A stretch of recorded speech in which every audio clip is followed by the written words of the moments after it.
Oh, greetings, y'all. Hold on, I don't know if I'm recording or not. Let me make sure. Oh, yes, I am.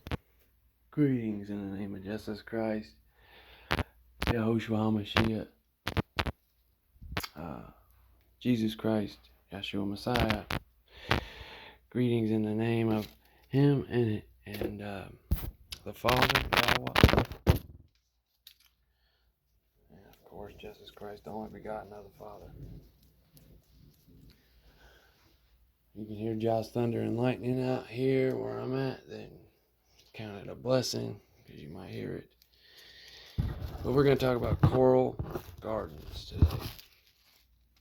And I learned about a lot of stories like this when I was trying to sue that hospital for discrimination against Rastafari.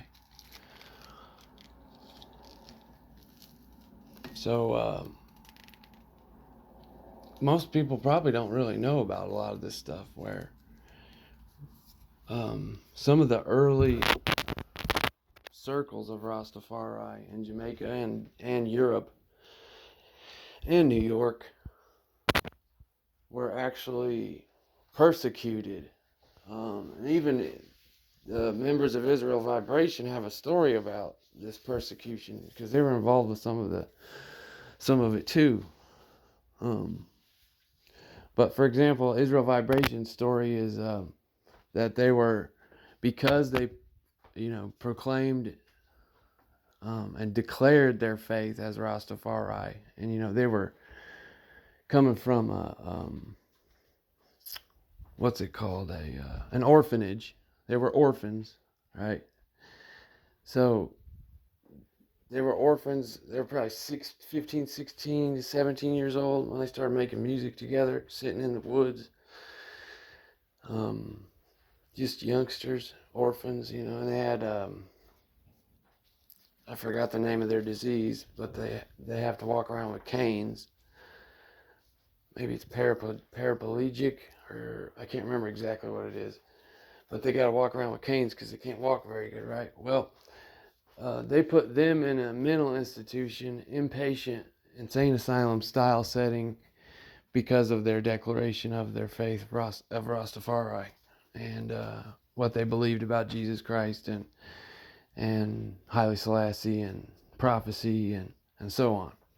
And they were making music when they were youth, but they didn't record any music. They just, sang songs therapeutically for themselves about Jah and praising Jah in the woods. So, but then they were persecuted and they were good youths. And the only thing they were obviously doing that would be considered bad was because they were smoking ganja. And then ganja has also been used as a pretext for war against Rastafari. And Coral Gardens is going to show how that's the case. And there's lots of incidences all across the world of how, well, let me preface it before I say this, because in several different circumstances, natives and indigenous peoples, tribes of peoples, right? Like the Native Americans, for example, I'm going to use that as an example because it's the easiest one to use, get access to grow, possess, and have their little, psychedelic drugs, right? Like peyote. It's lawful and legal in the legalese for certain tribes of Native Americans and maybe all tribes to possess peyote. Okay.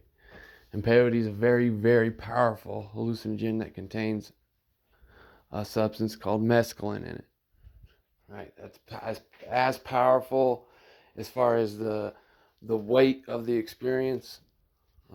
As it's as powerful as LSD and magic mushrooms and DMT. Right? So these indigenous tribes all over the world, whether they're talking about Thailand or whatever it is, they're allowed by the government to have their sacramental psychedelic that they've used as medicine and or so-called spiritual purposes for this long, long time. But for some reason, even though that's the case, Rastafari, a biblical Christian faith that centers everything around the Bible and Jesus Christ, and uses the Bible to determine the fact that cannabis is the sacrament of the Most High Living God, according to the scriptures, right? Not peyote, not magic mushrooms, not DMT, not all this crazy, super heady, hallucinogenic bullshit. I'm not saying it's bullshit, but that's just how it is for I and I. You know, it's not holy. But cannabis is holy, and myrrh is holy, and frankincense is holy. And these things are called chief spices. And for the chief spice was the catalyst, because of the demonization of the chief spice only less than 100 years ago, 1937. We're talking about less than 100 years. They have demonized this chief spice in order to use as a catalyst to demonize entire groups of people, because historically Christian peoples of every color, creed, and nation, right, Orthodox to Protestant, have utilized cannabis in all of its varieties for thousands of years. So they make it the poster child of the drug war. And because it's in the holy anointing oil, we're talking about something that's directly in the language correlated with the word Moshiach, which is Messiah, anointing oil, the anointed one, okay? So it's one of the 4 herbs that's in the anointing oil that anoints the high priest and king of Yasharal, Yisrael, right? Which is Jesus Christ, right? Jesus Christ is the anointed high priest and king of Israel. And he has been wiped down with that oil. And he burns it in his temple. Right? See what I'm saying? So they use the demonization of cannabis to be the catalyst for the slander and the demonization of all manner of cultures of different peoples. White, black, Asian, Native American, all of them. Because all nations, Christian and non-Christian, have used cannabis for thousands of years. And I want to emphasize the Christian use of it, because it is not new for Christians to use cannabis, nor is it new for it to be a part of a biblical, upright lifestyle. Okay? So, and the most important part of this conversation is, since Rastafari is a fulfillment of the repairing of the breach, Rastafari are repairing what was lost and connecting the times correctly, and the ensigns and what the devil has flipped upside down in inversion through false prophecies, the control of the entire monopoly board that they got called the New World Order. Rastafari is the only religion that has been exclusively resistant to that Illuminati dragon stuff from the beginning, and has called it out for what it was and called it a dragon. Haile Selassie was the first one to call the New World Order what it was, way before anybody even brought up the Illuminati or New World Order. He called it the godless and cruel dragon, which has newly risen and is downpressing mankind. May 5th, 1941, after his victory of driving the Vatican and Mussolini's forces out of Ethiopia. So, and Ethiopia's connection with this plant cannabis is intimately deep, and they have their own ancient cultivars. And Haile Selassie even made a comment one time that in his youth, he loved the times where after Bible study, they would go out and run upon the hills in the highlands and smoke some ganja. He didn't say those exact words. They used a different word for it. I just can't remember the word. But, so this demonization is the catalyst for persecution of Rastafari. And Rastafari are God's repairers of the breach and the fulfillment of many different prophecies. Those who actually resist the dragon till their last breath And that's why they're trying to infiltrate Rastafari. And that's why, back in the day, like what we're going to talk about with the Coral Gardens massacre, where they massacred a bunch of Rastafaris completely unlawfully, and the police were involved, and they just killed a bunch of Rastas, just straight up. It's called a massacre. And the whole excuse for it was that they smoked ganja. So all these Bible thumping, God praising woods dwellers, living in the country, playing their drums and smoking ganja and worshiping the Lord and sharing fruit with one another and food and growing food, they just get massacred for no fucking reason because they smoke ganja. So they're dangerous. So that was back in the day. We're talking about, but this is back in the day. Nowadays they couldn't get away with that. They cannot continually use cannabis as an excuse to demonize an entire group of people. And that's why Babylon's dragged their feet for so long about cannabis, because it has been one of their ultimate psychological operations where they weaponize how people view those who smoke cannabis.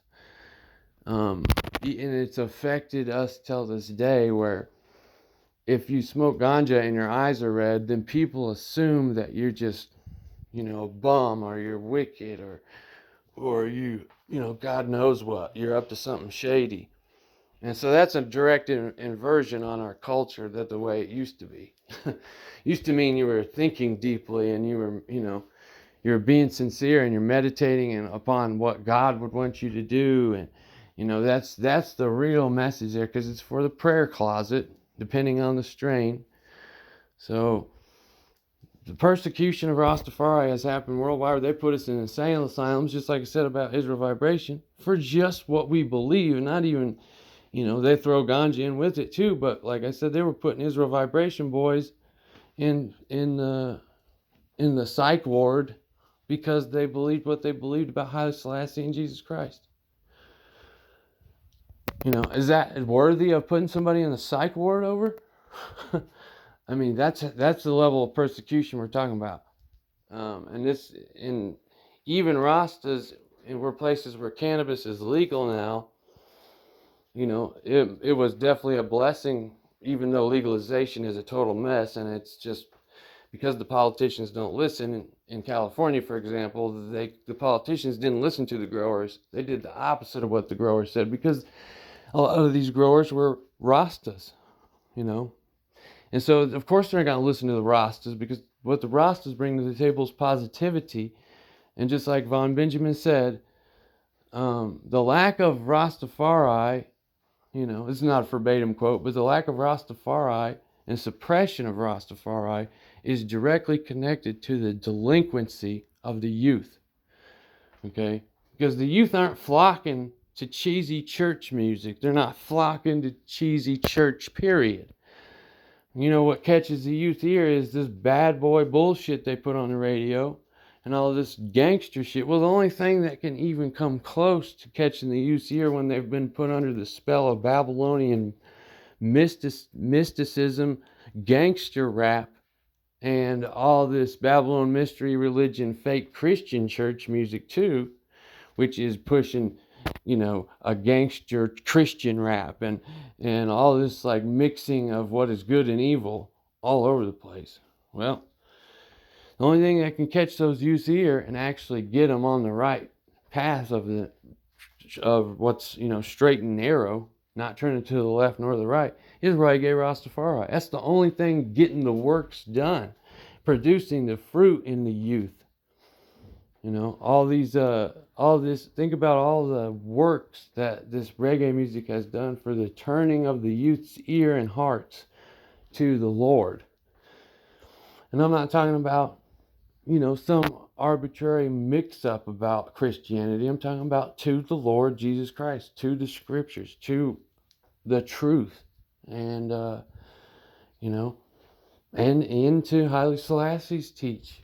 What he teaches, which is the truth, and to follow Jesus Christ. The light pointing at his own self. You know what I'm saying? Like, When Haile Selassie gives his testimony about the Bible, at the end of the testimony, he gives you a clue. But the whole testimony, maybe we should just pull that up real quick. Let's see here. Let's pull up Haile Selassie's testimony on the Bible.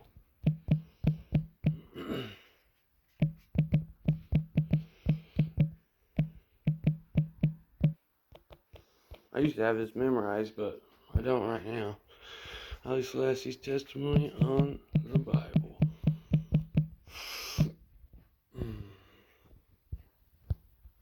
Here we go. This is done by old boy here in the picture, Wyndham Yadin from Rastafari Jews. Rastafari Sabbatical was his channel that was shut down.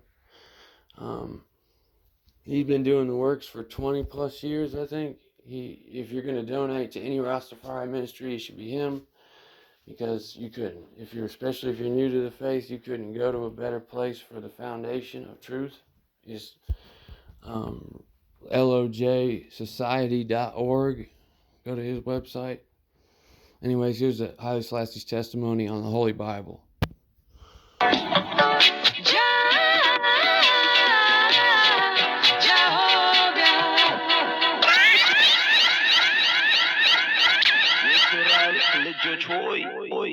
እናንተ ለኔ እንደ ኢትዮጵያ ልጆች አይደላችሁምን? ምን ይላል እግዚአብሔር? ይላል ንጉሥ ነገሥት ይላል አፈ ንጉሥ ነገሥት። These terms of peace of Edamari Haile Selassie. So this is what we're going to focus on for a brief moment. His Imperial Majesty's testimony on the Bible. Let's go to His Imperial Majesty speaks on the Bible and hear what His Imperial Majesty says concerning the Bible. So we'll have a good foundation as Rastafari, which is the true Rastafari, is the Rastafari. The head to be reverenced, the head to be respected, the head to be feared. On the Bible, His Imperial Majesty Haile Selassie I, Edamari Haile Selassie, Negusa Negest, or Negusha Negest is Ethiopia.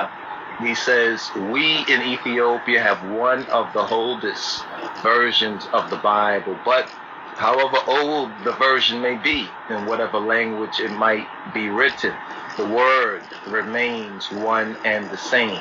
It transcends all boundaries of empires and all conceptions of race.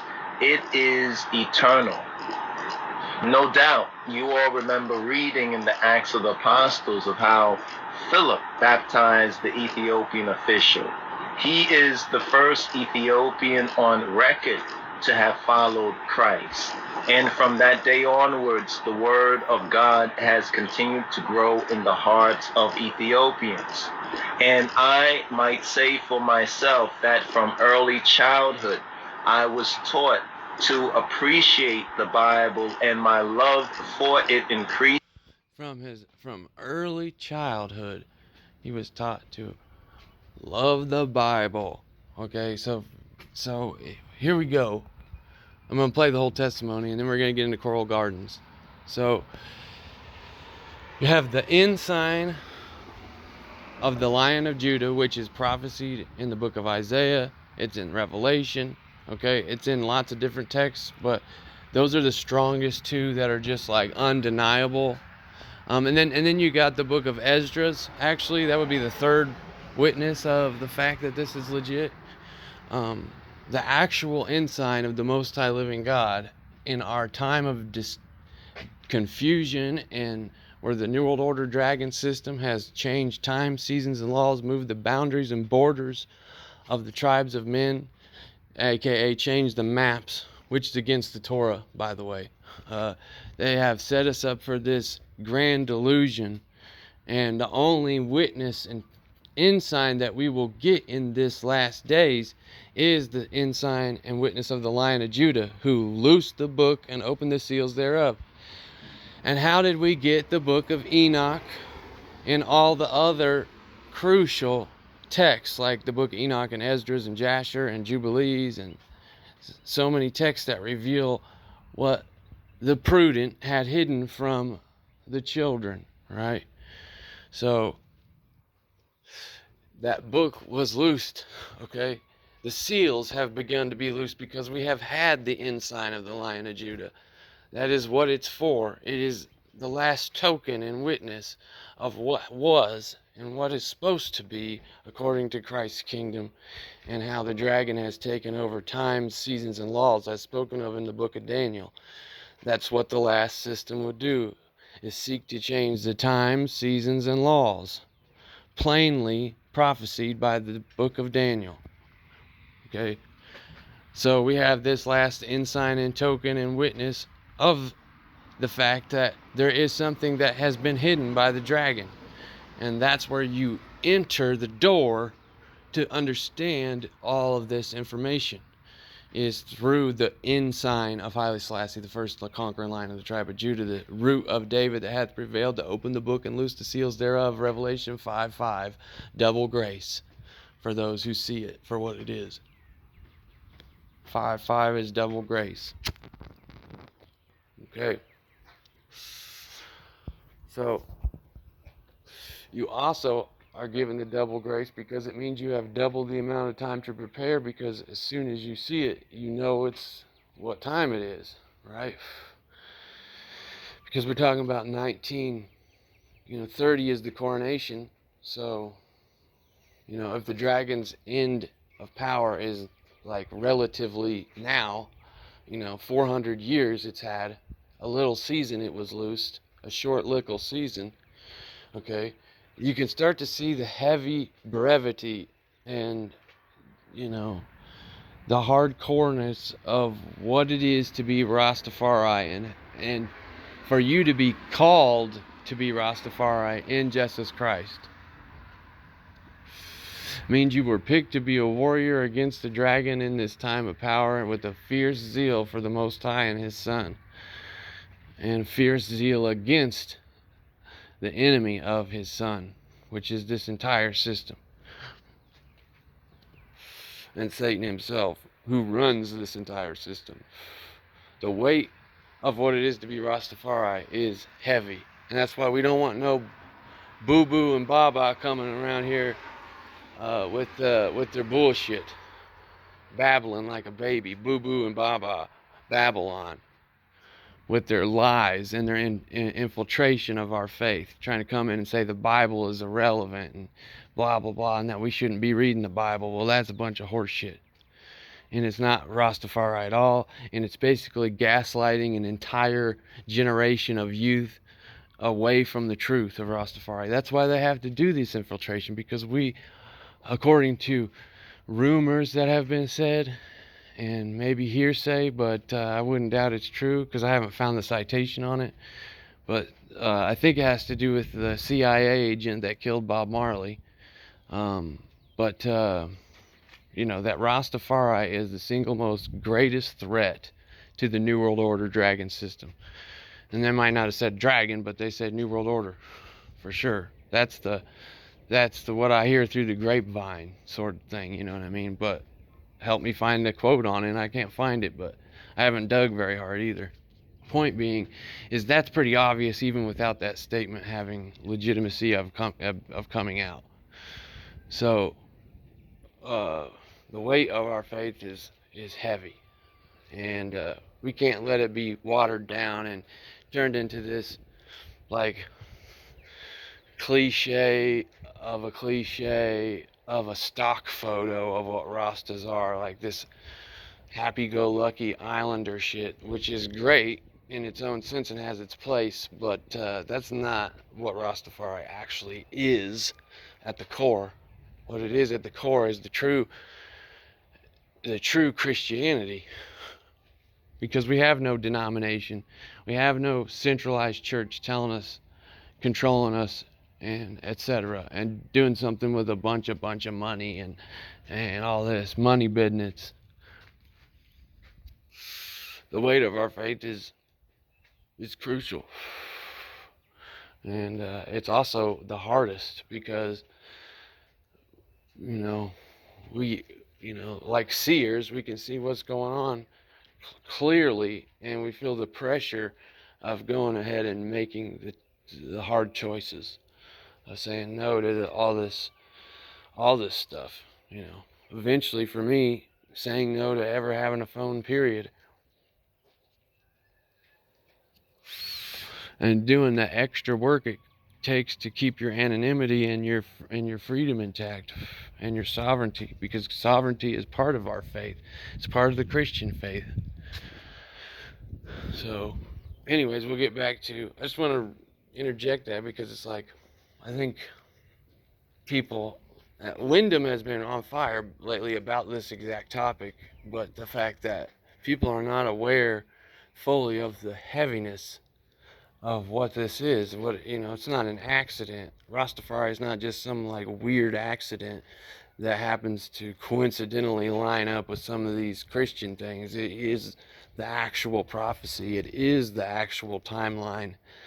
And just like Christ said, the things that are considered foolish of this world will be used to confound the wise. And it's always the least of these. Just like how even before legalization, cannabis was a blessing to so many good, wholesome people who were impoverished prior to growing cannabis. We're talking about good Bible-believing folk who started to grow because they realized it was good. Rastas and non-Rastas, Christian growers and so on, and it brought them out of poverty. Brought me out of poverty. I'm not out of poverty now because I've been robbed of everything I ever had. But point is that I couldn't have made it through these last 15, 20 years with my belly full and full of healthy organic food at that without ganja. That's one of those things. It's like the least of these. It's like the small things. The God will use what is foolish to confound the wise. You know what I mean? So, anyways, I'm just trying to put the big picture together for you. We're the least of all the Christian faiths. We're the smallest in number, and we have done the most damage to the beast, and we have done the most bringing people to Christ. I mean, Midnight has a couple different videos, and several other Rastas have different videos, where the whole premise of the video is a troubled youth going the wrong way, and then a Rasta influences him and brings him to Christ, and then they end up getting him baptized in the water in Christ's name. That's the theme and core central message of Rastafari is redemption, deliverance, repentance, and all the things that come along with, an on fire group of Christians. Except for we have one other thing we add to it, and that's war against this beast system that has caused all this going astray, influenced the youth to do drugs and have a gangster culture. The beast system has caused all this, and people are responsible for their own choices. But anyways, we're going to get back to this testimony of Haile-Selassie here. That's the heaviness of it. With the passage of time, all through my troubles, I have found it a cause of infinite comfort. Come to me all, ye that labor and are heavy laden, and I will give you rest. Who can resist an invitation so full of compassion? Because of this personal experience in the goodness of the Bible, I was resolved that all my countrymen should also share its great blessing, and that by reading the Bible, they... You hear that, Mutabaruka? Haile-Selassie said all his countrymen should share in its great blessing by reading the Bible. Okay, and then the next line is so they can find truth for themselves. So this whole pushing this black people shouldn't be reading the Bible stuff because it's white man's God, that is bullshit. Because, you know, if we're talking about the one true God is everybody's God. It's not white man's God. It's not black man's God. It's not. And furthermore, what's funny about that whole thing, Muta Bruta, with your psyop inversions you like to play over there, is, you know, Jesus Christos was Ethiopic. And you know, sometimes when I say Jesus Christos was black, regardless who is listening, I realize that some people might think I mean he was as black as night, like as in the tone of his blackness was as black as it can get. And that's not what I mean. When I say Jesus Christ is black, I mean Jesus Christ was the race black. He was of the race of people that are black, okay, as in Ethiopic, right? And there's lots of different kinds of black people, just like there's lots of different kinds of white people, okay? So Jesus Christos is of the black race, you know, and he is, as far as physical looks, when he came in the flesh, because you cannot deny he came in the flesh. The Quran wants to tell you to deny he came in the flesh and that he didn't die on the cross and was rose again. That's what the Quran is pushing, by the way, for those who want to try to mingle Islam with Rastafari, because that's a bunch of bullshit too. But anyways, the real look of Jesus Christ is just like this man you see on the screen right here. Haile Selassie, look just like Haile Selassie. We're not talking about when you say Jesus Christ is black, he's got to be so dark it's not even funny, you know what I mean? Or that he's got to be a light-skinned white boy. It's neither of those. It's what this man looks like right here.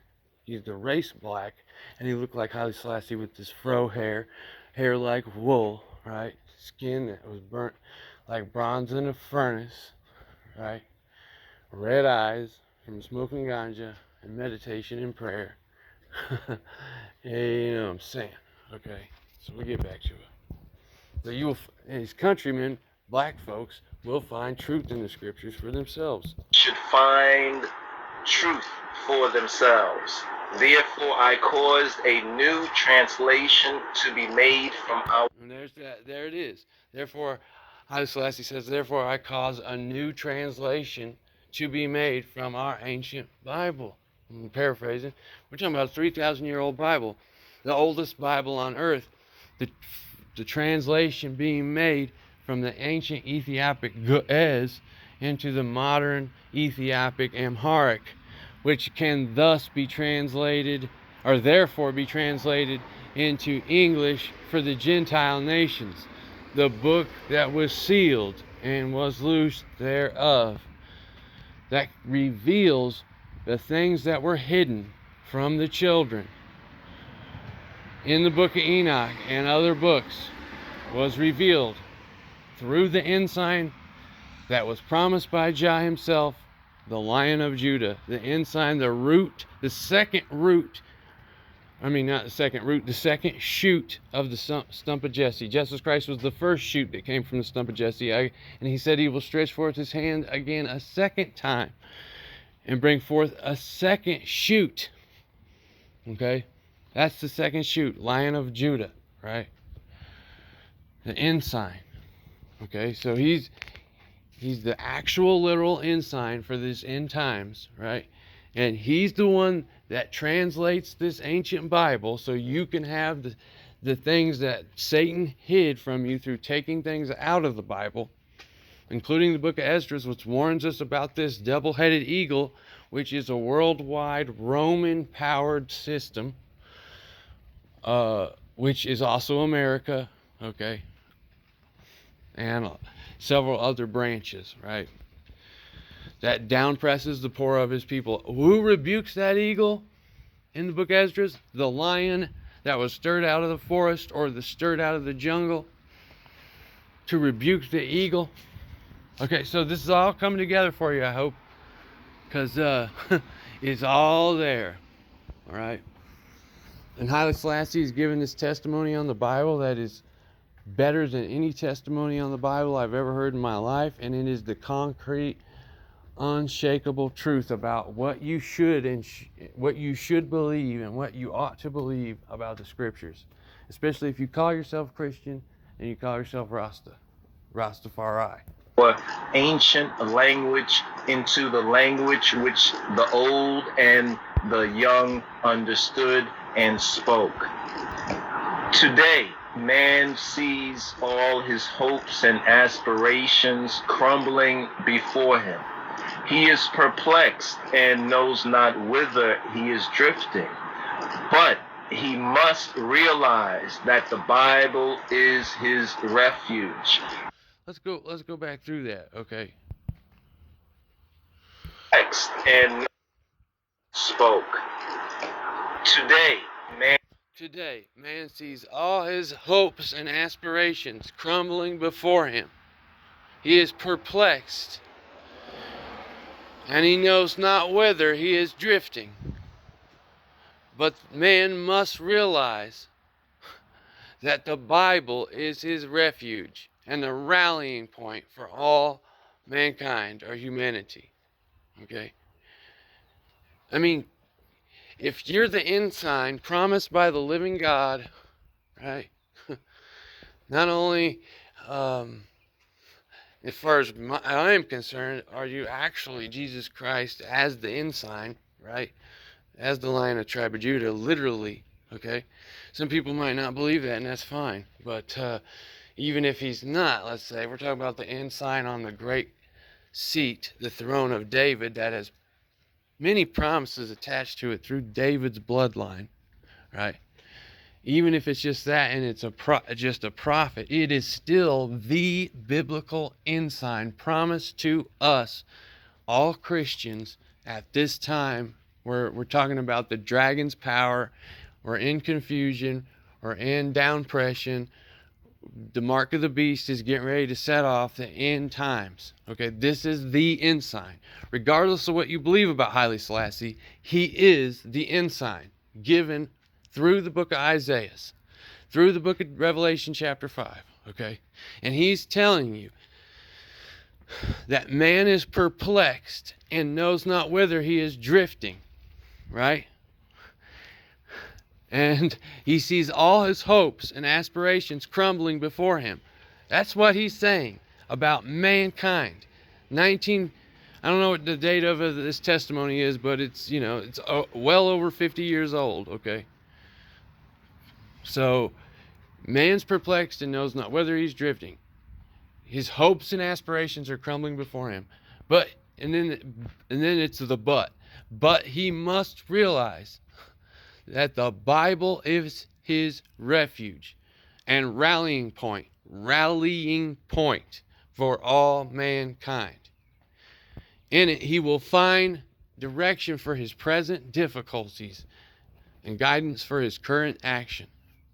That might be quoted a little bit wrong, but yeah. So the ensign is telling you shit is getting wild, and it's not even, and that was back then when he wrote this. Think about it now. Jah's telling you through the throne of King David, through Haile Selassie's mouth, that this is happening. But you got to realize that the Bible is your refuge and rallying point for all humanity. Okay?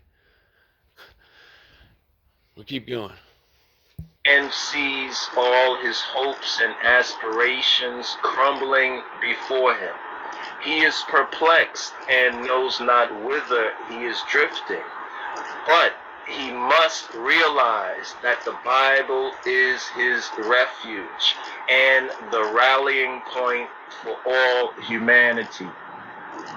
In it, man will find the solution of his present difficulties and guidance for his future action.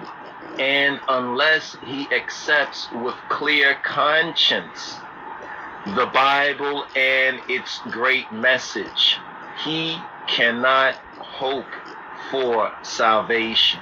And unless man accepts the Bible and its great message, he cannot hope for salvation. That's what Haile Selassie is saying about the Bible to mankind. Unless man accepts with clear conscience the Bible and its great message, he cannot hope for salvation.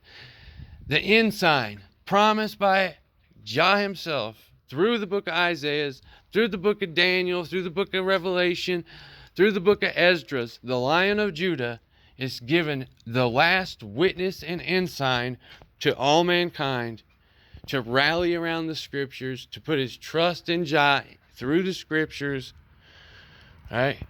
And that if he does not accept the Bible and its great message, right?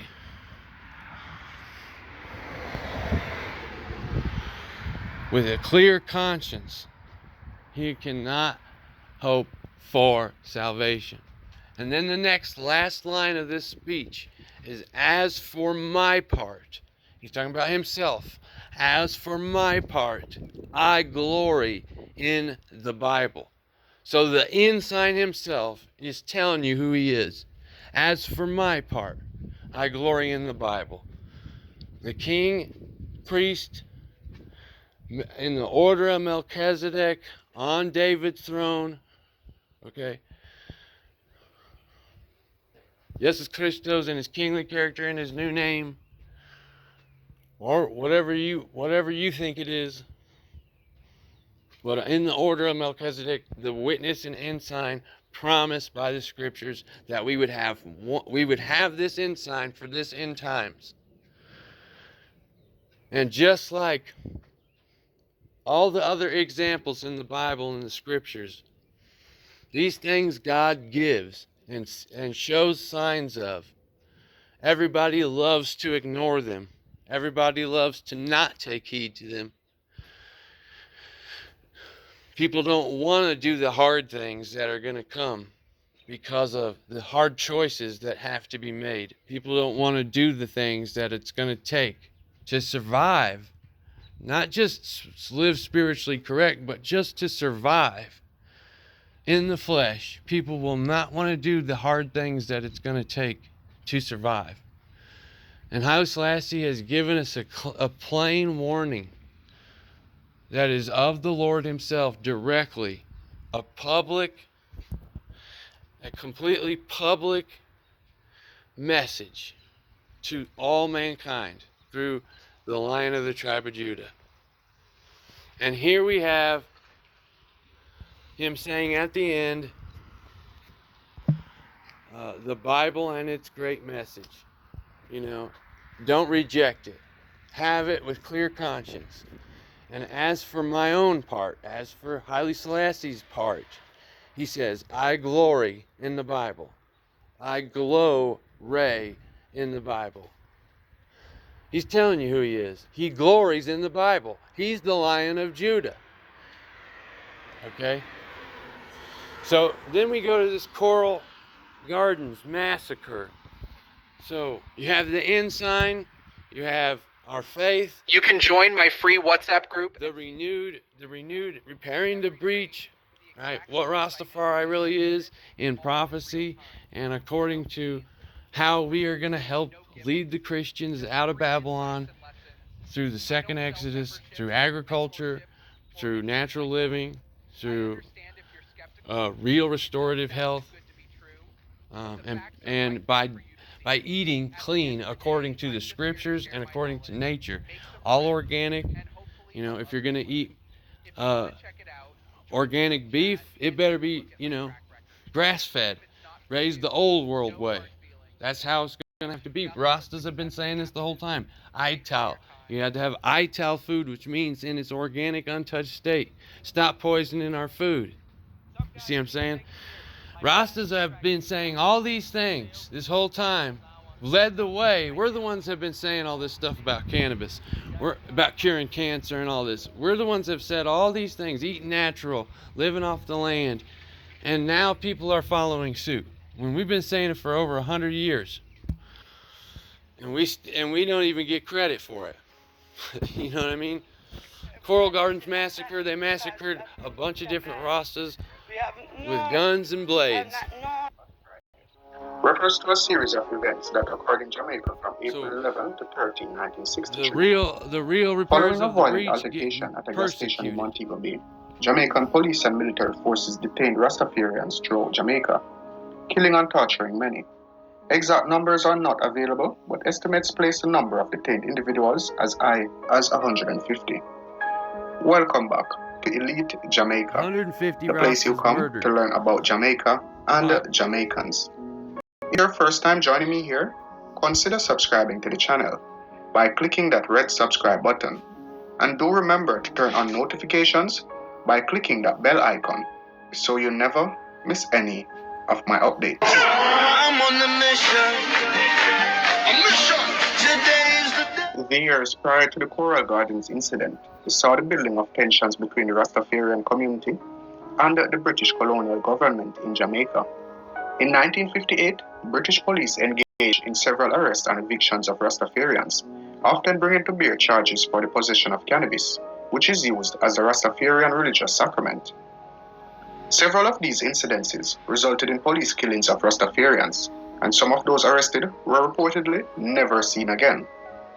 Due to alleged violence on the part of Rastafarians and public discourse which emphasized anti-social aspects of the Rastafarian faith, public opinion in Jamaica, which so-called emphasize the quote-unquote anti-social aspects of the Rastafarian faith. So what's anti-social about our faith? Oh yeah, the fact that we smoke ganja. Oh, so that just means we can't be around people because we smoke ganja. Oh, I see. And how about having dreadlocks because we don't comb our hair and want to be all prettied up like Babylon? Because we're not into vanity. You know what I'm saying? That's antisocial. Oh, we look disheveled to you. Oh, I see. What else is antisocial? Oh, we play drums instead of and sing real sincere praises to Jah instead of copying super cheesy, over emotional Christian songs, right? But you know what's funny is we do sing real regular old hymns in the Rastafari, sermons and Nyabingi drum circles, etc. Right? So we're so antisocial. Why? See, they use these excuses all the time. And here's the deal, guys.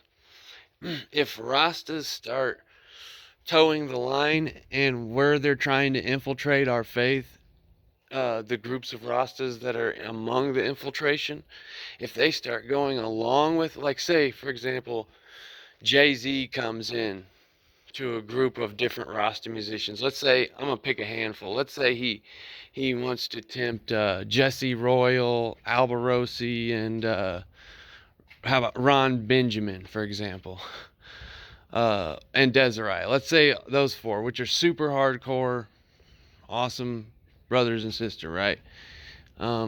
Let's say Jay-Z comes in and puts a bunch of money on the table and was like, hey guys, I want to be involved with more of the positive, conscious community of musicians. Let's do a song together, all five of us. And the four Rastas, Desiree, Jesse Royal, Albarosi, and Ron Benjamin all said yes. Let's say they all said yes. That would be the perfect downfall of a crack in the wall. It'd be like a weakness in the wall of Rastafari for that man to creep in. And that theme is in the Bible too. Crept in unawares. It's in the Old Testament and the New Testament. Those of Israel that are not of Israel. Those who crept in unawares, creeping into the faith to cause damage and to break down and infiltrate and invert and pervert, right? So if those four musicians let him in and did a song with him, they would have failed greatly at retaining that stronghold. We're not supposed to let those kinds of snakes in. And I'm not saying those four musicians would do that at all. I picked those four because they most likely wouldn't. You know what I'm saying? So I'm just saying, like, if back in this day at the Coral Gardens incident, they were just outright killing Rastas and slandering them and using the slander as ammo and evidence enough to kill them, what are they going to have to do today? They're going to either have to infiltrate our faith and subvert it and it's gonna first be through some of these like hybridizations of modern pop music, and trying to get those musicians to do songs with real Rasta reggae musicians, or even fake Rasta reggae musicians who we all know are just subpar fraudsters, you know what I mean? Just so that they can put a face on Rasta that they want to put on it instead of what we're bringing to the table. What I'm trying to say is that we're a threat to their whole thing, and if they don't infiltrate us and crush us or twist us up in some way or another, they're in deep shit, because we're growing faster than lightning goes across the sky. You know what I'm saying? Rastafari is growing so fast, and that means we have to keep the train on its tracks, because they will try to pull the train off the tracks like that. I'm sorry I'm not getting right to the Coral Gardens thing, but y'all see the video, y'all can go watch it yourself. I'm just using it as a talking point to show that the persecution that we have gone through from way back then till now, it is evolving, and how they're going to persecute us is going to have to change, and already is changing. And it's going to be more tricky, more sly, and it's going to be more aggressive. Okay? And so we got to look to the musicians, and we got to hold these musicians that we like accountable and encourage them to stay true, as well as we're going to have to pay attention to the publications and the interactions that politicians and governmental agencies have with Rastafari, or so-called Rastafari, or so-called Rastas, where like you got UNESCO and UNICEF, like I've exposed for years on my channels, is directly involved with trying to influence Rastafari and having talks with Rastafari.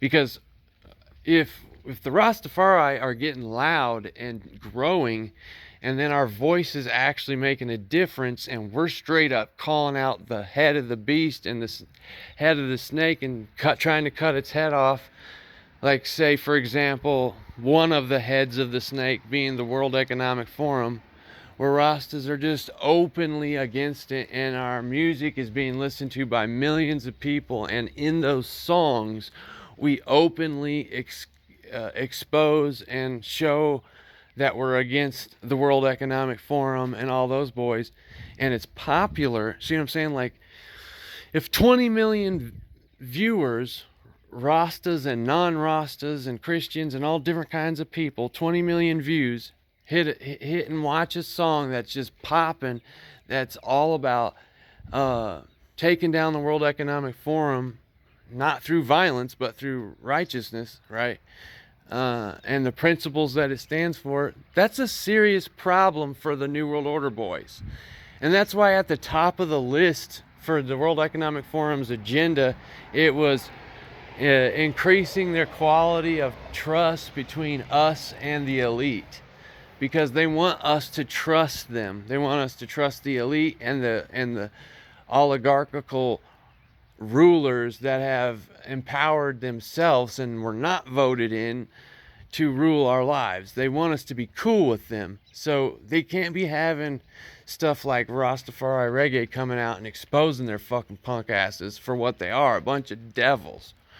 Okay? They can't have that, and especially not it be getting 20 million views, because you go and look through some of these reggae songs and they're getting 30, 40, 50, 60 million views. You see what I'm saying? That's a lot of people that are believing the truth. That's a lot of people listening to the truth if they don't believe it yet.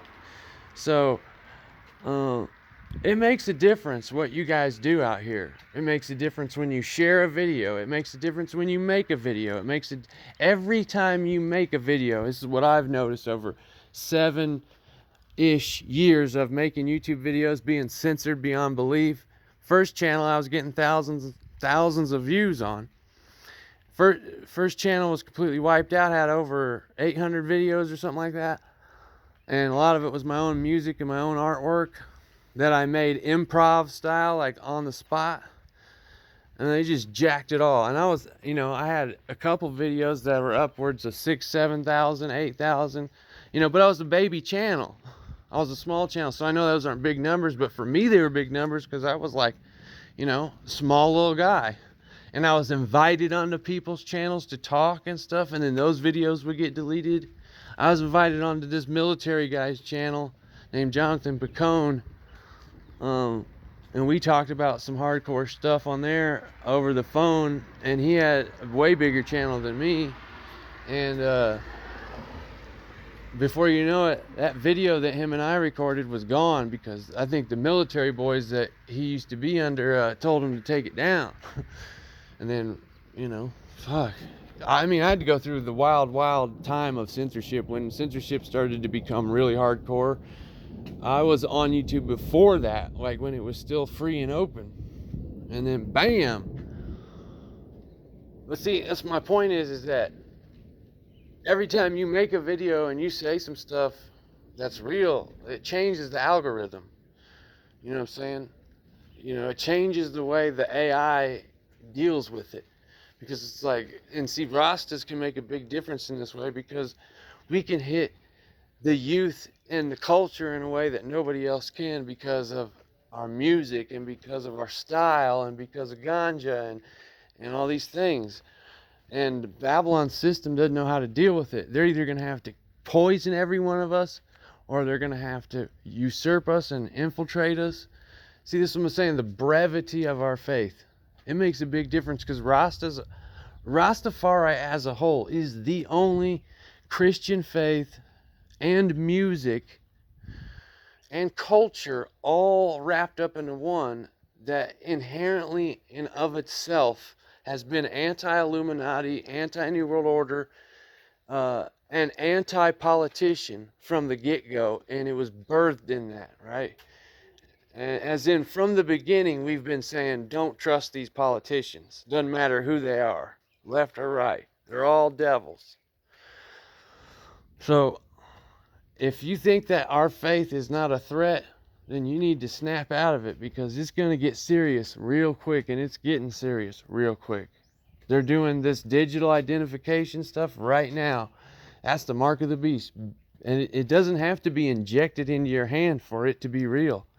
You know what I'm saying? Like, you're going to go get your ID, and it's going to be biometrics to where, I mean, that's the way it already is through the Real ID Act. Unless you're opting out of it some way. When you go get your ID, it's scanning your eyes, your face, your nose, your lips, your ears. And that means when you walk into a grocery store in the near future, the grocery store is going to say, hey, John Doe, because it knows your face through facial recognition. And it's going to say, we know you like sausage, so there's a sale on sausage over here. Little piggy, why don't you come eat your pork? We got a sale for you. You see what I'm saying? The AI is going to know. And this is the point where you have to start thinking clearly and saying, do I want to participate in this fucking shit or not? Do I want to start, where do I draw the line? I think I should probably start drawing the line here. Because this is what's happening in small little comfortable cozy towns where people don't, like if you're in a small little comfortable cozy town where people don't see a lot of like what's actually going on in the world, you're in a bubble and you don't actually see what's actually going on everywhere else because you're in a quaint little bubble, right? And so you might not feel the sense of urgency on making this choice about this digital identity and all that crap right now. You might not feel that pressure, but it's only because you're living in an illusion. You're living in that bubble where you can't really reach out and touch what we're saying here. But all you got to do is just get outside your bubble, which is probably not much further than 20 miles, maybe 30, depends where you're at. Maybe it's 60 miles. Get outside your bubble and you'll see that it's very real. And all this digital identification and this constant monitoring, tag tracking. Why do you think they're releasing the Dogecoin thing for free right now? They're doing that Dogecoin thing because not all the conservatives have been brought into the Bitcoin thing. They want people to be immediately okay with digital currency, and that's why they're handing out the free Dogecoin to the Republicans on the Republican platform, because the left-wing platform, the people in that area are already comfortable with Bitcoin and digital currency. They were already, that's Silicon Valley and all that stuff, that's all on the left. That's where all that stuff comes from, right? So they're already comfortable with that. So they're using the Dogecoin to get the Republicans and conservatives comfortable with the digital currency. That's why they're going to hand it out for free, just like a bunch of fucking socialists that they are too. Because they're both left wing and right wing. They all the same team. So that's why they're handing out that Dogecoin right now, to get you used to being okay real quick with digital currency. Everybody's fucked and they're really poor and everybody's screwed. Here's some Dogecoin, so now you'll be used to this digital currency shit. And then you're good. Now you're cool with it. Next thing you know, you'll be buying Bitcoin. Next thing you know, you'll be like, that's okay. We don't need cash. We don't need to have cash anymore. All this cashless stuff is being pushed through right now under the Republican platform. They're pushing through all this digital currency, and they're doing stuff with gold and silver too. That's because the truth is, that's the real currency. And while they got everybody on this digital shit, they're going to roll out gold and silver right afterward. Because they got everybody, and they'll pull the rug right out on from everybody. Everybody will be screwed. This is all this is culminating to this one point. And that's why we're blessed to have had the ensign of Haile-Selassie the First, because I've been ready for 25 years, since I was 15 years old. I've been telling my family, I've been telling my friends, I've been telling my people. You know, I was talking about 9/11 truth when I was a puppy. See what I'm saying? So now this shit is actually rolling out for real. And it's up to Rastafari as the leaders in this whole thing. We're going to lead Christianity. We're going to be the ones that been like, come on, y'all, what the fuck y'all waiting for? Jah done warned you. Jah done gave you the signs. Jah done gave you the ensign. Over and over and over again, it's clear. It's right here. It's time to step out. It's time to say no to Babylon and give them the finger and say, you're not going to fucking do this shit. And you're going to survive however you got to survive, but you're not doing that shit. You know what I'm saying? You're not getting no mark. You're not using the mark. You're not using the predecessor to the mark. You're not interested in even approaching it. And that's where we're at. That's where it is. And people are completely just pretending like it's not. But you go anywhere outside your little safety bubble,